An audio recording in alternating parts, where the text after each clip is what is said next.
Hello, very nice to meet you here. We are going to talk about comparing Elixir and Python when working with simple neural networks. And this is Lucas Tavano. He's an author. He's the first author of this work. He's an Elixir software developer, software engineer at Swap, a Brazilian company. I'm Adolfo Neto. I'm a professor. He's an undergraduate student at the university where I teach. And I'm also the creator and co-host of the Elixir in Foco and Hello Erlang podcasts, which are supported by the Erlang Ecosystem Foundation. And Lucas Amin also collaborated with us. He's a project consultant and a Python, C++ neural network specialist. And we're going to start by saying how the project started. We are both passionate about Elixir. We have focused parts of our careers on Elixir. And when José Valim announced Numerical Elixir back in 2021, I saw that the community was very excited. People, oh, that's great. Elixir now can do machine learning. So that's basically where I bring Lucas to continue to talk about this work. Hello, everyone. Nice to have you all guys here. Well, like he said, we're really passionate about elixirs, and this is something that I've been focused all my career on. And when Nx came out, I thought oh, this is a great opportunity to try AI basically, which was something that I didn't know anything basically. And also it was a great motivation for us to study AI, and have the unique opportunity in our lives that is to research something that you know nothing and have the opportunity of learning. So this is why I said the ignorance was a blessing for this project, because I could experience the process of learning AI with Nx, feel how Nx helped me with this. Today we're going to talk a little bit about the process of learning with Nx. We are going to analyze some benchmarks, performance tests from comparing Elixir and Python in the same context. And yeah, I think that's it. Well, first of all, we're going to do a theoretical introduction.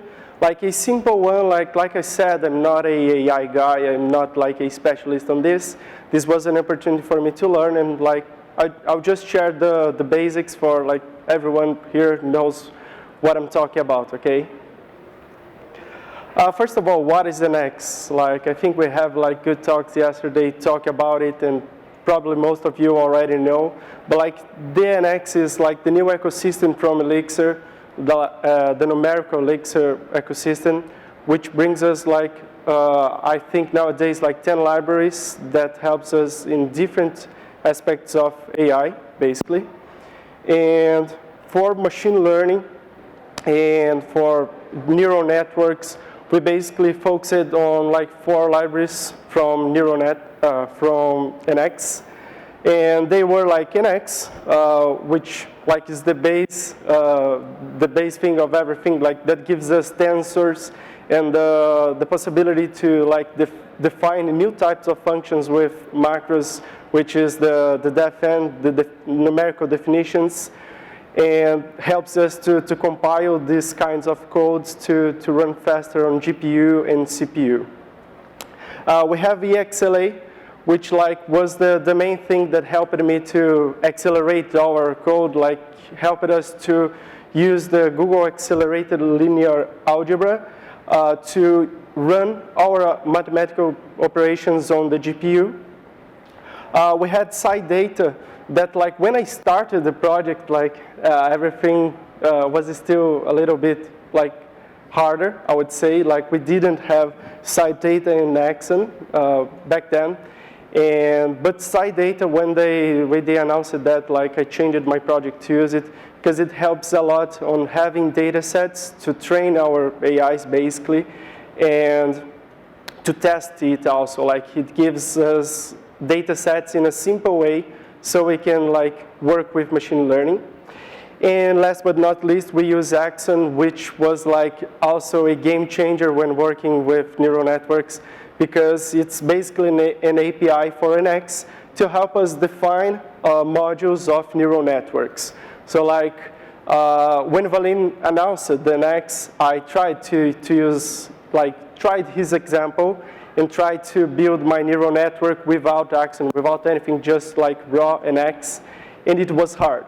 Like, we had to, like, define all our mathematical operations by ourselves, and it was, like, not pleasant, like, to do it.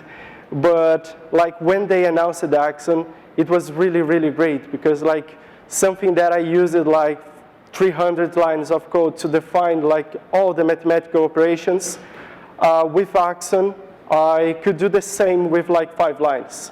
So it helped it a lot, and for sure it helps, like, for all, like, neural network things, because, like, when working with simple neural networks, I had, like, some kind of troubles without Axon. And imagine, like, working with hard neural networks, like real market neural networks that, like, are not just simple, like, image recognition ones, you know? So, like, Axon helped it a lot, and, like, for sure brings, like, a powerful tool for Elixir. Well, Nx helped us with some kind of aspects and new tools that now we can work more in Elixir. Like, I read Sean Monty's book about genetic algorithms in Elixir, and that was something that was already available for us before Nx. Like, also, it was one of the things that motivated the creation of Nx. But with Nx, we want some new things that is, like, the possibility to work with neural networks that before Nx, it was really hard. More possibilities with data science, like, it also motivated the live book that we see today. Like, it came with, along with Nx. Like, data visualization, also Axon and, like, live book helps us to see our data and plot our data to analyze it. High performance tensor mathematical operations, which, like, is the base of Nx, right? And machine learning and AI in general, like, now makes Elixir at least, like, a viable language for this market. And last, for this theoretical introduction, is what is this thing that I'm saying, like, neural network. Like, neural network, you can think is a black box or no, but, like, we're going to get just a little bit deeper. Like I said, I'm not an expert, but, like, we can think in something that is like a graph, like we see with 3 layers, like an input layer, a group of hidden layers, and an output layer. Basically, the input, like, is what we're going to use to train, what we're going to make our images, for example, in our case, to enter this neural network. The hidden layers are, like, each of these nodes is like a mathematical operation to work with your images. And, like, for each image that we use it to train our neural network, it adapts a little bit about each of those nodes to make it like you get a output which you compare with your expected output to see if you're going in the right direction. So, like, in this way, you can train all these nodes to have a neural network, as we say, and then you can use different images, like, from the same kind of data set to see if your neural network actually works, you know? So that's basically it for, like, the theoretical introduction. And now let's go for the project. Well, the project consists in 2 data sets that we've analyzed, like the MNIST data set, which is, like, basically the hello world from neural networks. I don't know who saw the Valim's video announcing Nx. Like, he uses this example, for example. Like, so it was the first one that I've tried, and, like, is a really simple one. And also another, like, simple one that is the CIFAR-10, like our 10 classes of images between animals and vehicles, and like between birds, images, horse, deer, and cars, trucks, airplanes, and things like this. And the goal of both neural networks that we've implemented in Python and Elixir was to have a software that was able to recognize images and also like see how our software worked and how performatic it was, basically. So we see that we give both groups of images for both languages. In Elixir, we have Numerical Elixir, and in Python, we have Keras to do like the same thing.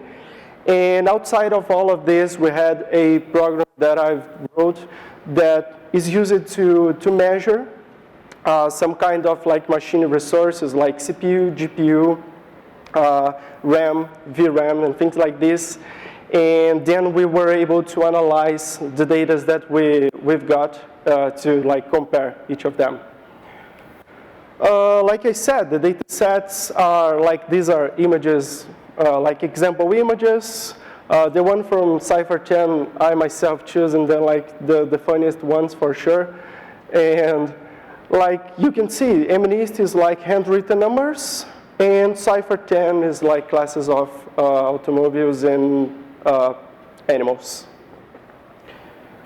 Well, how it was to define neural networks using Nx? Well, basically you see like accent code over here, because this helps us a lot. Like without accent, I would not be able to show in like, look how simple is this, right? So like being able to show in like a simple print screen from my code, the full code that defines at least the neural network. And well, I'm not going deep on this, like also to not waste time. And like I said, I'm not the guy that developed these neural networks. I'm not the researcher that like found a way on how a neural network should be to like identify these images. And also was not the goal from this project. Like this is really complex, and I felt like I would just use like what the internet had to give me. And these are also examples from Axon code. Also, Axon has examples from a lot of other neural networks. Like I would say like at least 10 more neural networks to help you guys like when you want to try Axon for the first time. They for sure help you with this. And this is the same neural networks in Python using Keras. So you see like they have like they look too much alike like between them, because the neural networks are basically the same. Like they have no difference. Like we only used different languages to define the neural networks, but like they are exactly the same. Like each hidden node has exactly the same mathematical operations, and you can compare each like side by side, and you see like they are actually the same, because this was the goal of this project. Like compare in the same environment with like the same conditions, how they behaved like to train this neural network, because like training is the hard part of having a neural network, basically, is the slow part of it. And to get our benchmarks, I wrote this like simple project that I called Unix Stats. Like it's available on GitHub publicly. You can now use and try if you want. Like it's not the best code, because I was not thinking on like creating a code fault proven and like able to never break and never do anything like this. Like it was there to help me, and if sometimes it had some kinds of issues. For example, I tried running it on a AMD GPU, and it broke because it was expecting like NVIDIA softwares to analyze the GPU and graphic hand and things like this. But like the goal of this project was to be simple and just to help, not something that you would use in production, and nothing that complex that you use to like benchmark in your company. This is just something simple that helped me to get all the data that I needed and create CSVs for me in my directories over there, so I could analyze them at Excel, basically. This is the hardware that I've used. Like I had to change my GPU during all this process because my old GPU didn't have CUDA, which is something that is really needed to be able to run the EXLA. And so I bought a good one, like an RTX 3060. And like when I changed it, everything worked fine. But like nothing too crazy over here, just to show you that we've tested both languages in the same environment, basically. And how was, like, what have I reached, right? I think this is the most important thing. Well, first of all, I would like to share with you like how it was to train a neural network before Nx. I wrote the code to define a MNIST neural network and train it without Nx and see how performatic it would be. And like it took, I think, 8 hours and a half. And like it was sad because like this is like the simplest neural network you can have, and it took so long. So imagine like this one I have, I think it has like 1 or 2 hidden layers only. And so like imagine the ones that are really, really big, like the ones with like 20 hidden layers that they really are harder to train and things like this. Like each layer is basically more mathematical operations with the tensors. So each layer will make everything slower. And so like with something so simple, it was already really slow. And now, how was Nx on all of this? Well, here we can see with Nx, we've trained the same neural network in 20 seconds, basically. And don't mind too much about this plot right now. I'll get deeper later, okay?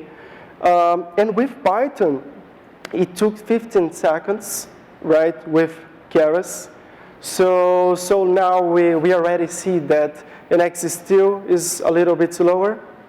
Like I tried to tune both languages in like a same way, but for sure, maybe I could like make Python run faster if I studied more, maybe, or Elixir run faster. But like I've tried like the same time on both to be fair. And like I also had a consultant to help me with the Python part, like to see if I was really doing like the best that Python could give me. So like just to not be unfair also with Python as an Elixir lover, to like try to care much of one of our sons and not the other. Like I try to be really fair with both of them basically. And this was the performance on CIFAR-10. So Elixir took 28 seconds and Python 23 seconds.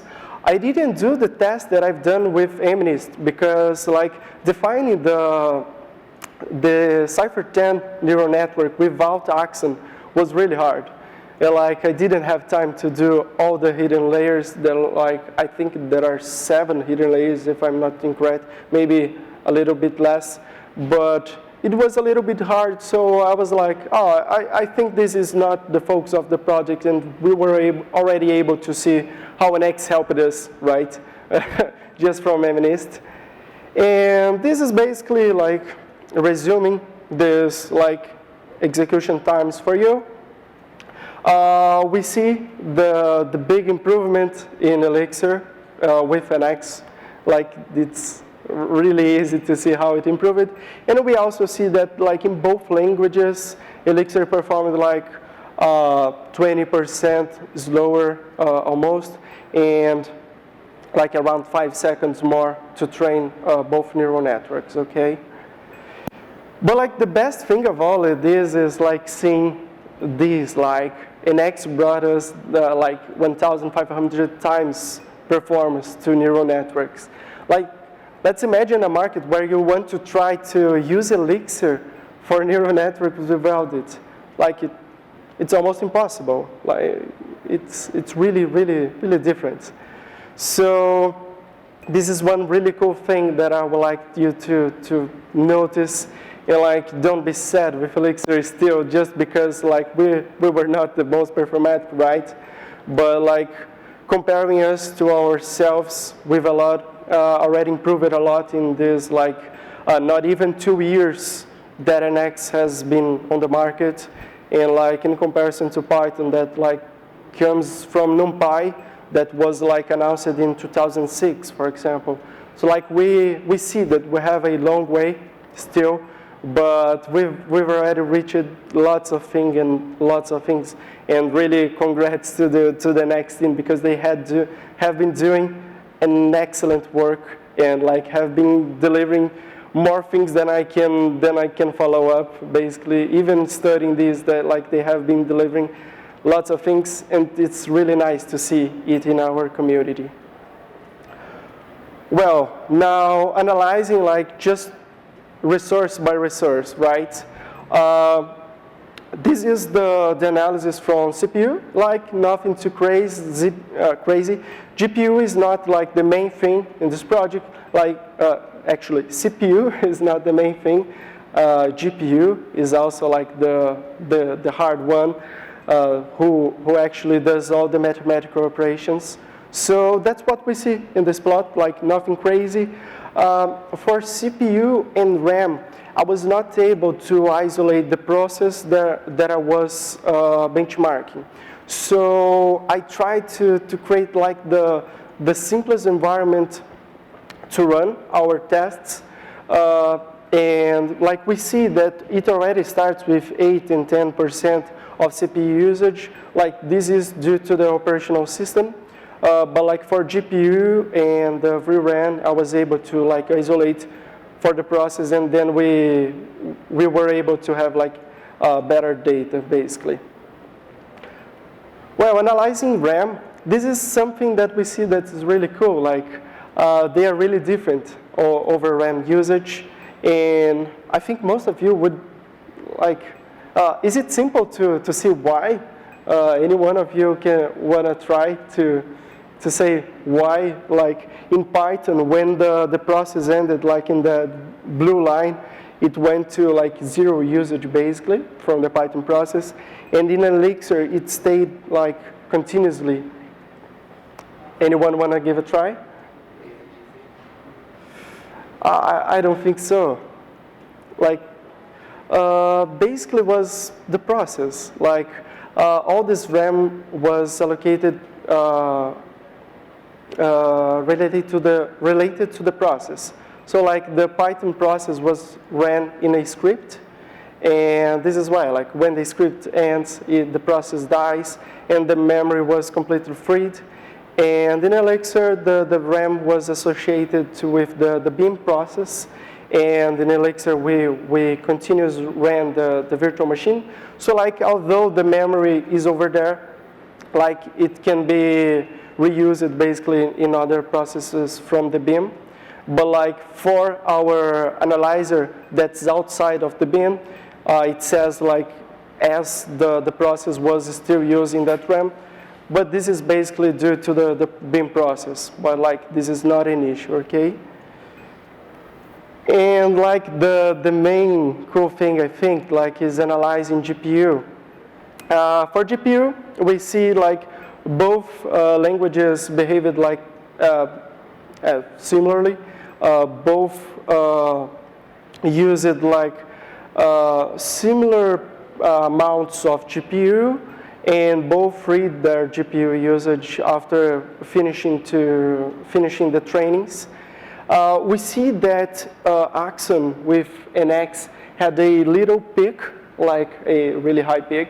This is on the start of the training. I was not able to go deeper to know where and when like it does it, to maybe some kind of analysis on the GPU I'm using or something like this.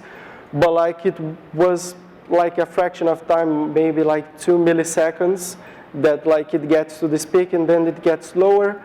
And also something interesting that we see over here, and this is really, really important for the project, is that for MNIST, Elixir used less GPU, and for CIFAR-10, Elixir used more GPU. So like this is really important for you to know that with just those two analyses, we can't like generalize for all Nx how it will behave. Like we can say that, analyzing only MNIST, we can say that for each neuron, every neural network, we will have the same behavior that is like using less GPU than Python. No, because we see a different behavior in other neural network. And this is why like this project needs to continue analyzing other more complex neural networks. Like this is also why this project has the simple neural networks in its name. Just so you don't think that like this is how we see that the whole world of neural networks will behave in Elixir. No, like this study still needs to go on and try new things basically. And for VRAM, we also see like something really close to what we saw on RAM. For VRAM, I found it interesting because the VRAM, it was not supposed to be, like in my mind, to be related to the process, at least due to the GPU separation from the rest of the system and how it uses it. But I had a help on the Elixir forum from Sean, and like he helped me to understand it. Like this is something from EXLA, and it actually gets associated with the process. We can free it manually, but like it would need more time basically. And Axon doesn't do it like naturally, because maybe you actually will want to reuse that memory. So like as default, it doesn't free it, and like this is basically what we see on the plots. Also, I've configured like EXLA as default. I think it got like it allocated 80% of your VRAM. So like it can use it fast and don't need to allocate anything, like ask for the GPU for it. But like this was not helping me to analyze and be able to benchmark, because all my plots before like better improvements on configurations were like in Elixir, I would got the peak of 80% and it would stays over there.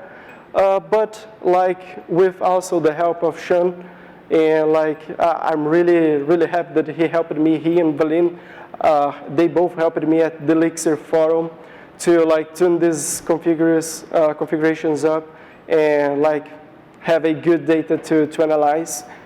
And we see also like a behavior from RAM and from GPU over here. Like on MNIST, we saw that it uses less VRAM. On CIFAR-10, it used like the double of the VRAM. So like also, this project didn't go as deep as it could to really understand deeply why this behaved like this. But like it stayed like just analyzing as like an outsider what happened, but not why that happened, okay? And well, what we can conclude after all of this, like after seeing all of this data?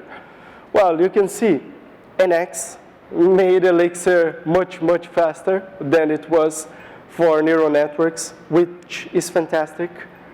On average, like Elixir still required more resources than Python and took more time than Python to train the same neural networks.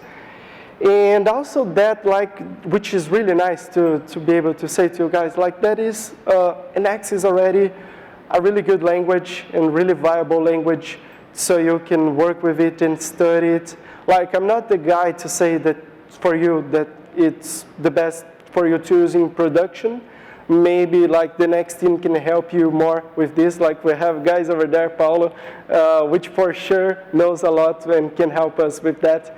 But like as an outsider of this project analyzing it, I felt really secure, and Axon for sure was like the main library to help like a user like me that didn't know anything about AI to be able to enter this world and be able to study AI with Elixir, which like as Sean says in his book also about genetic algorithms, maybe Elixir is still not the best like performatic language, but like if you are an Elixir guy, someone like that came from Phoenix or something like this, that like you already have a lot of experience on this, at least now you don't need to like study a new language or like try to go to C++ or Python to be able to study it, and maybe in production you can choose like the best decision for your product.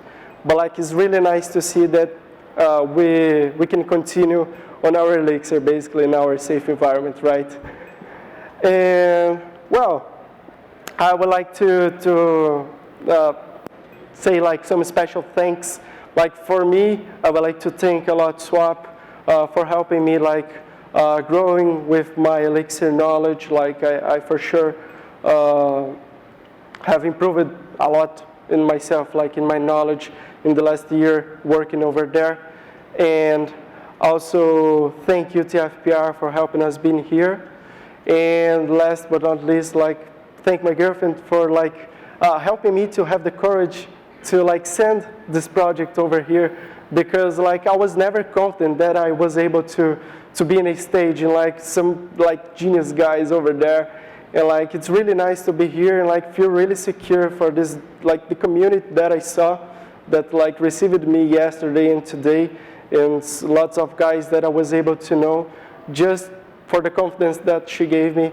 And I think also he wanted to thank some other guys. Yes, I want to thank CodeBeam America and Erlang Solutions who provided support for us to be here, partial support. Also for me, the Erlang Ecosystem Foundation provided support for me being here, and also provide support for 2 of my podcasts. I have a podcast in Portuguese, Elixir em Foco, and my co-host, one of my co-hosts is here, Hermínio Torres, and 2 others are in Brazil, Cristine Guadalupe and Zoe Peçanha.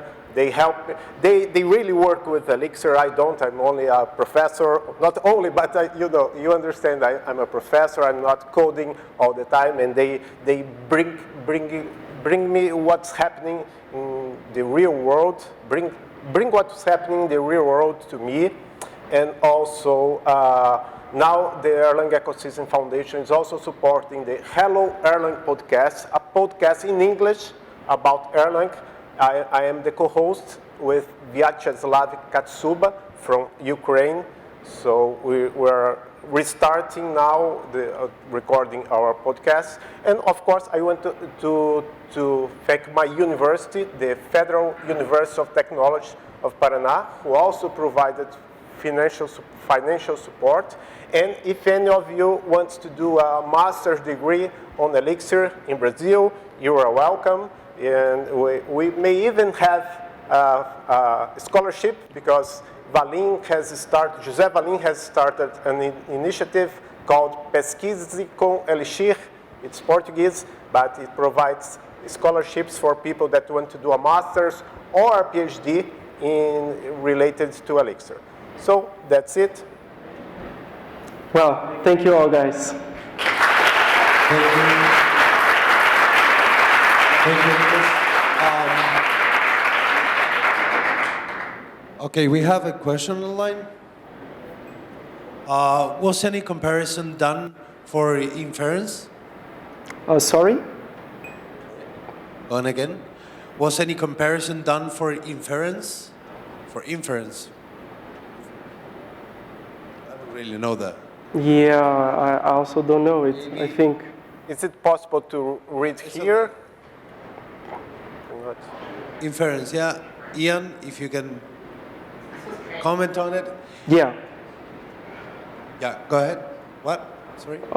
Like I couldn't understand correctly. No, me neither. That's why I... I think they're asking were the performance comparisons for the inference stage instead of for training. No, like the performance test was focused on the training process of the neural network, like which is like the slower process. Oh, thank you a lot. Thank you for that. We're going to be taking questions as well. Yeah, so do you have any idea of what's going on when it looks like the Elixir bit is being idle? There's like places where the GPU usage Yeah. and CPU usage bottom out? Maybe not CPU, just GPU. Yeah. I thought at least this was like some kind of optimization, like all the trainings that I've done used 3 epochs, which is like 3 times that we trained all the images, basically. So this is like the gaps between each of these epochs that it frees the GPU and not keeps it allocated, and then it gets like, it uses it again. So does Axon auto batch inputs? Like, do you know what the batch size is? Because this could be something where you've got some sort of I/O issue and you're starving your GPU because like it's like loading the I/O in a weird way or something like that. I don't know if that might help. The batch sizes, like they were defined when we processed the images from the side data, and then like we just input them for the Axon. So like the batches were created before, and then we gave it to Axon. Like, I don't know if this may be some kind of bottleneck like in the GPU communication, but Python didn't have this behavior in the plot. Like, and they both ran on the same machine with like same every same of firmwares. So I think it should not be like something like this, because it should happen with both languages if it was something like outside of the language. So what I thought it was like some kind of like maybe optimization of freeing it before the batch processing in different epochs, basically, that I saw. But like I said, I could be wrong, because like I didn't analyze deeper, because there are like lots of variables to analyze in this, and this is really complex, because like there are lots of libraries that are communicating, like Axon is communicating with Nx, and Nx is communicating with AST, and AST is the thing that is actually running on the GPU, and everything is coming back to give you all this answer. So like maybe I could be able to do it, but it was actually really, really hard for this project, and I prefer to like stay a little bit far and don't have like a issue of like communicating something wrong to you guys, you know? Okay, thank you, Lucas. Any additional questions? Okay, going once, going twice. Thank you, Lucas. Thank you, guys.